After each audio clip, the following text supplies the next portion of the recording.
influences qui peuvent paraître pour vous inoffensives. Mais en réalité, ces influences-là, qu'est-ce qu'elles viennent faire? Elles viennent plutôt miner votre chemin vers Allah subhanahu wa ta'ala. Et aussi cette piété qui est au sein de notre communauté sans qu'on s'en rende compte. On est en fin octobre, début novembre, 1er novembre en ce moment.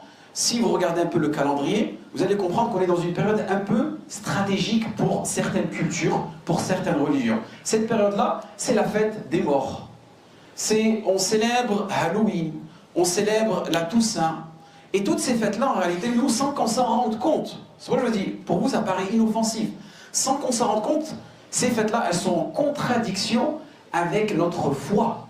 Elles sont en contradiction avec le message du prophète sallallahu alayhi wa sallam. Et malheureusement, il y a des musulmans qui y participent et qui contribuent à ces événements-là. Que ce soit de façon directe ou de façon indirecte. Et c'est pour ça qu'il est important de nous, en tant que musulmans, de saisir ces moments-là pour plus ou moins prémunir nos enfants et expliquer à nos enfants que ceci est en contradiction avec notre dîme. Et non pas au contraire, leur acheter des déguisements, leur acheter des costumes et même parfois envoyer tes enfants aller chercher des bonbons. Et c'est triste. C'est triste que le musulman il soit incrédule comme ça, que le musulman soit ignorant de l'environnement dans lequel il vit. Donc c'est pour cela, Inch'Allah, on va essayer de comprendre comment est-ce que cela, ça peut être dangereux. Comment est-ce que cela peut vraiment avoir une influence négative sur ton dogme, sur ta relation avec Allah subhanahu wa ta'ala, et aussi quelque chose qui est très important, comment est-ce qu'on a banalisé la mort. Comment aujourd'hui la société dans laquelle nous vivons, elle nous montre qu'en réalité la mort, c'est quelque chose qui n'est pas sacré. Et ça, vous avez pu le remarquer, regardez les meurtres, regardez les crimes qu'il y a aujourd'hui dans nos quartiers, dans nos cités. Pourquoi, à votre avis? Parce que la mort, elle n'est pas sacrée, elle n'a plus de prix. Des enfants peuvent se poignarder pour un rien. Et même, pire que cela, regardez juste notre comportement après la mort. C'est devenu presque une coutume maintenant, quand quelqu'un décède dans le quartier, une semaine, 2 semaines après, on fait un barbecue. On fait un barbecue, oui.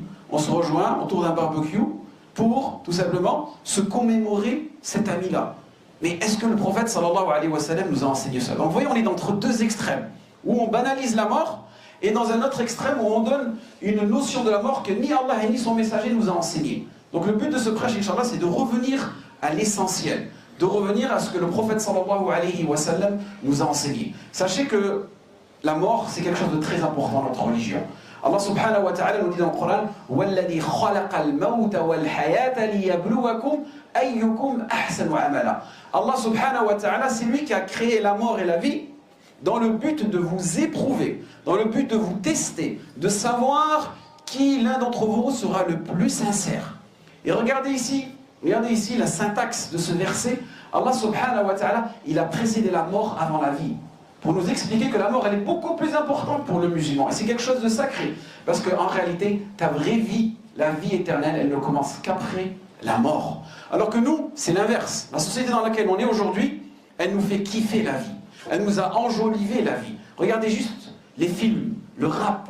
Comment est-ce qu'ils nous font tout simplement aimer cette dunya, et aussi comment est-ce qu'ils banalisent, comment est-ce qu'ils ont dénaturé la mort. Et c'est pour ça qu'aujourd'hui vous avez des jeunes, à force d'écouter du rap toute la journée, mais dès qu'il sort de chez lui, il est énervé, il prend un couteau, il plante son collègue, ou pour un rien, il lui tire une balle dessus, ou pour un rien, la vie, elle n'a plus de prix. Pourquoi? Parce que toute la journée, vous êtes plus ou moins endoctriné avec ces paroles-là.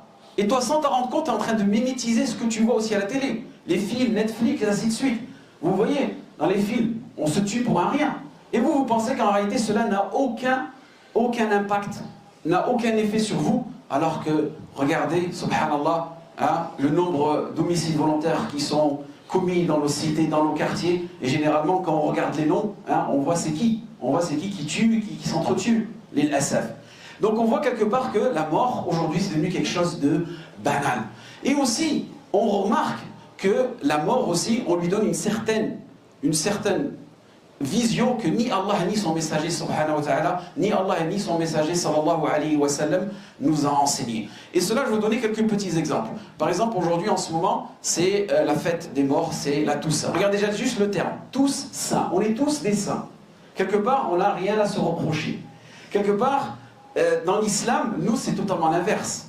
en aucun cas, fala tuzaku anfusakum, on ne se considère pas comme des saints. On se considère comme des personnes qui ont plutôt commis des erreurs.